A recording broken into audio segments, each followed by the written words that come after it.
Hi dear learners, in the last video we had an introduction about Pablo Neruda and his writing career, and we also discussed the theme of the passage, the word.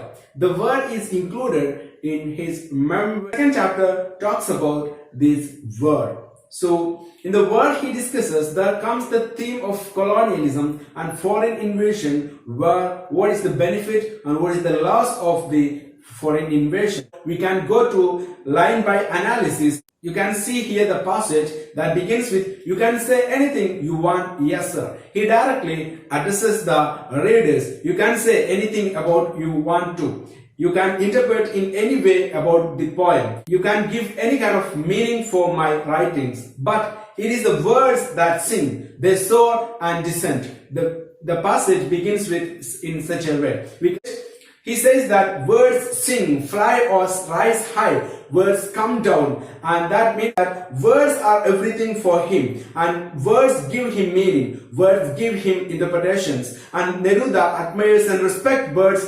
Says that I bow below the words, and he loves the words, and he hugs and clings the words and catches and flies before him, and he bites the word and melts the words into his palms. And sometimes words come to his mind unexpectedly. Those unexpected words are very sweet and beautiful for him, and sometimes he patiently, eagerly waits for the words, but the words are dropping away from him. And here the poet eagerly waits, thinks, loves, and runs after for appropriate and proper words for his poems, where he emphasizes the importance of the words in a writer's career. You can see here the Malayalam.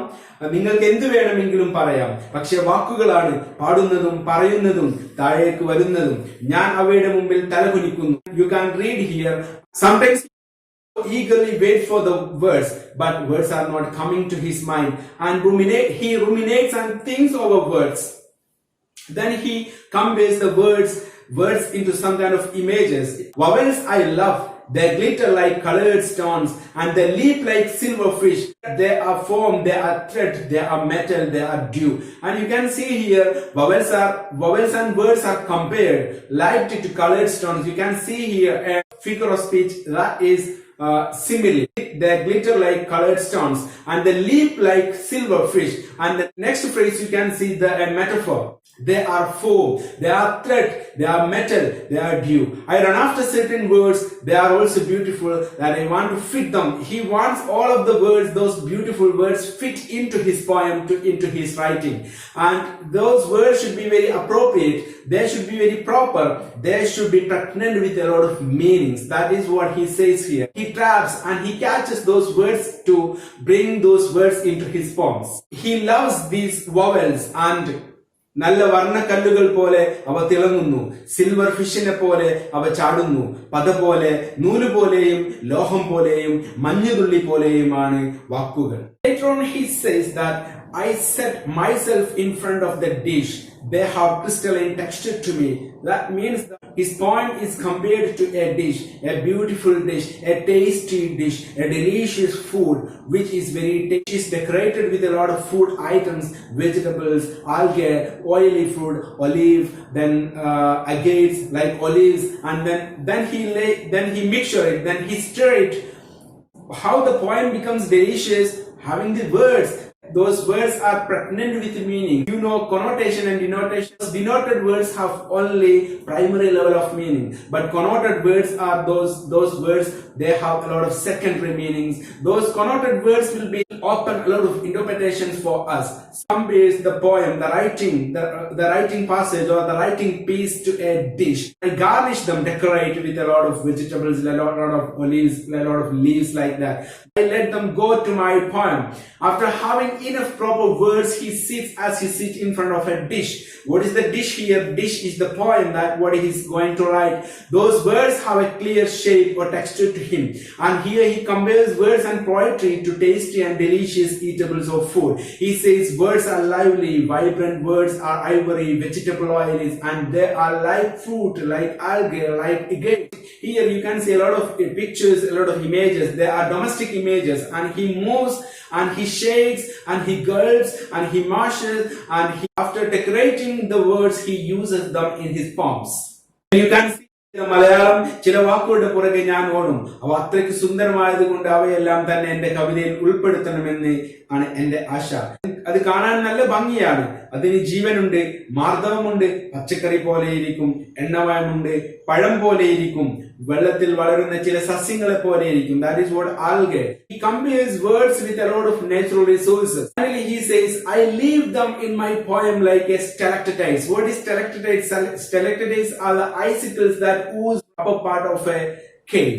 Of polished wood, like coals, like pickings from the shipwreck, and he thinks that these words are the valuable gift of waves that are brought into his poems. An idea goes through a complete change because if a word is shifted, if a word is misplaced in the sentence, an idea, what he wishes to tell to the reader, that is gone from there, and word shifted its place because another settled down like a spoiled little thing, and he compares some words into a spoiled little thing inside a phrase that he was not expecting that word there. An idea is hidden in the words, and if a word is changed and an idea itself is gone. Sometimes another unwanted word comes in an unwanted place but fit the unwanted word there in the unwanted position. That means this position obeys that unwanted words in the sentence. എല്ലാം വാക്കിലാണ് നിലനിൽക്കുന്നത്. ഒരു വാക്ക് മാറ്റുമ്പോൾ ഒരു ആശയം മാറിപ്പോകുന്നു. വേറൊരു വാക്ക് ഒരു ഫ്രേസിൽ അതിന് തോന്നിയിടത്ത് കയറിയിരിക്കും. Then he says that words have shadow and they are transparent. Words have weighty feathers. The words have hair. And this shadow, transparency, feathers and hair, everything words gathered from their history of origin. They gathered everything from wandering from nation to nation, from river like pebbles rolls down in the water and from its long roots.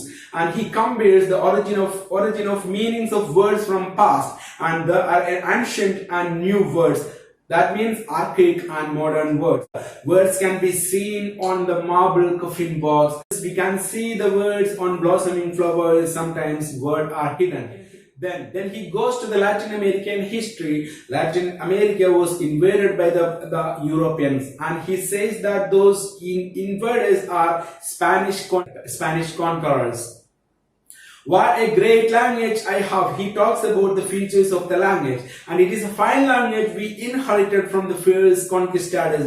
Where they got this language, they got this from the conquistadors or the invaders or the colonial powers. They strode, there here means the conquerors, they strode over the giant cordilleras. Cordilleras means the mountain ranges in The conquerors invaded their land, passing through great mountains and the rough American rocky lands. How they invaded? Having passing a lot of great chain of mountains and the rough American rocky lands. They conquered the land for natural resources and raw materials such as potatoes, sausages, beans, black tobacco, gold, corn, fried eggs. With an extreme greed for everything, they conquered the Latin American land. The Spanish conquerors looted the valuables of the land. The conquerors devastated and exploited the land. They devastated the native culture itself, their religion, their pyramids, tribes, belief system, idolatries, etc. Then even though the conquerors looted everything, they also brought a lot of things to their land. They demolished the land wherever they went, but words of the language fell out from their boots. They bared their helmets from their horseshoes. Words fell like pebbles out of the boots of the barbarians, out of their beards, their helmets, their horseshoes. Then here he has used a simile and metaphor for comparison of the words, how these words came in Latin American languages. Then last he says, luminous words that were left glittering here, our language, we came up losers and we came up winners. The conqueror's great and priceless gift was the words. The conqueror's great and priceless gift were the words. That means their left language, this language is shining luminous, they are glittering here. Neruda says that simultaneously they are losers and winners. How they become the losers, how they become winners? They are losers in what they have lost. They are winners as they got beautiful language. They carried off the gold and left us the gold. What is they carried off the gold here means that natural resources and the raw materials from the Latin America to the Europe. What they left here is gold. What is the gold here? The language and the words are the gold. Carried everything off. What they have carried. The natural resources. What and left us everything. What it means that the language and the words. They left us the words. The laws and the wind are compared with the same gold. What they lost is gold. What they got is also gold. They carried everything off and left us everything. They left us the words. So he talks about the importance of proper and appropriate words in these words in the writer's career. How the words should be fit in. And he also talks about the Latin American colonial invasion especially from the Spanish conquerors.